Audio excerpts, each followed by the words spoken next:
Présent à l'une des grandes attractions du moment au Cameroun. Il chante faux, son orchestration ne séduit pas les professionnels.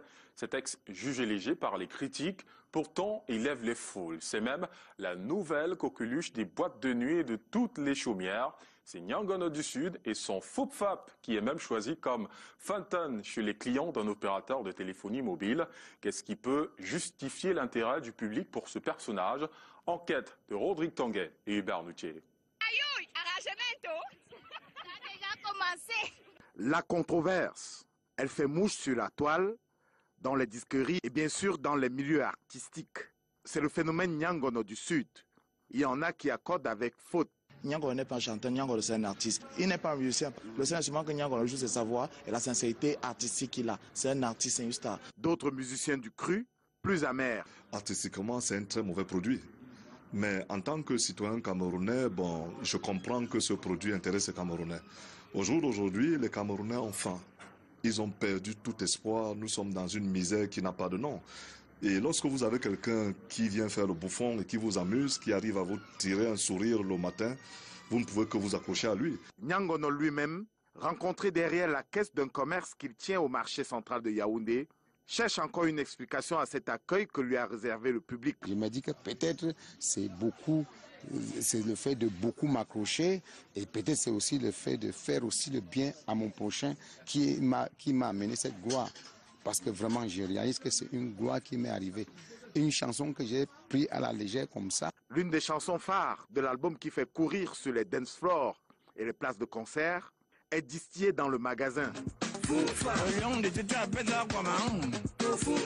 Fausse note notable, mais que Nyangono n'est pas disposé à corriger. Mais pour chanter, si je veux chanter encore plus mieux que ce que je fais actuellement, ça ne va pas beaucoup intéresser, puisque ça parle, moi, ma façon de chanter un peu mélangée, un peu d'humour. Donc si je veux aller, je ne peux pas être un bon chanteur. Auteur des chansons de Sodome et Gomorrhe, Hubert Monondiana rend tout le public et les médias responsables de la promotion de ces textes légers. Autre grief formulé en direction du musicien de 54 ans. C'est parce que nous n'avons pas l'esprit nous-mêmes assez élevé. Et le chanteur non plus n'a pas l'esprit assez élevé. C'est pour ça que pour saisir, pour toucher des gens médiocres, il faut aller chercher immédiatement sur quelque chose de sensible. Et vous savez que c'est la zone sous la ceinture, la zone sous-diaphragmatique qui intéresse certains individus d'un certain niveau de culture. Le philosophe range cela dans les produits de la mode, des musiques de variété éphémères à souhait qui disparaissent après la chute de l'effet nouveau, même si le concerné, lui, assure que ce n'est que le début. Ça ne fait que commencer.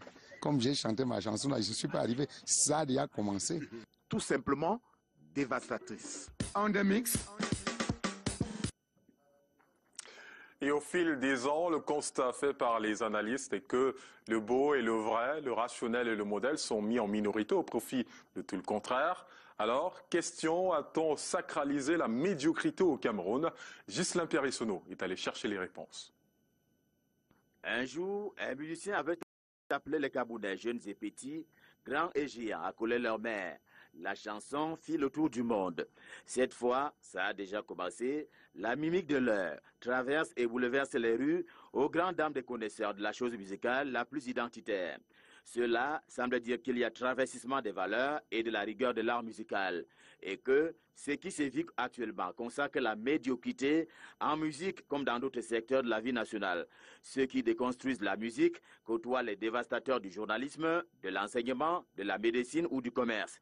Bref, on finit par construire un système où trouver une place, c'est fait par tous les moyens, pourvu parfois d'en tirer un repas. Dans cette situation, la société est à la fois acteur et victime.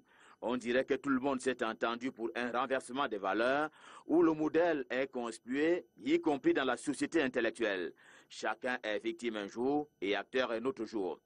Les dérives dans l'art musical s'avèrent l'écho même d'une société où l'excellence et la méritocratie se sont noyées, faisant jaillir les contre-valeurs. Et là sont aussi nés la corruption et le tribalisme tant décriés. On parle des députés sans CV et des ministres nommés par réseau.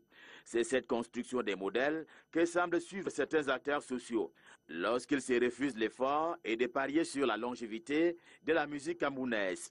Peut-être faut-il aller dans la promotion de l'élite politique à la période de post-indépendance pour mieux comprendre qu'au lieu des références comme Oumyobe, Osende Afana, Ernest Wandje et les autres, eh bien certains colons ont tout à fait désigné le leur avec en toile de fond la culture de la déconstruction de l'intellectuel brillant. En masse critique, cet intellectuel allait insister sur la gouvernance des compétences et la consommation du bienfait. Aujourd'hui, on en est à écouter tout par habitude de consommation qui ont prospéré. Aujourd'hui, on en est à accepter que le principe, c'est le surcharge par un taximène. Des discours et bien d'autres qui tendent à sacraliser l'échec et diaboliser la réussite. Mais enfin, quel est le niveau de la culture camerounaise aujourd'hui? Impératif de le savoir si l'on veut vendre mieux le label Cameroun. Autre chose à présent, ce n'est pas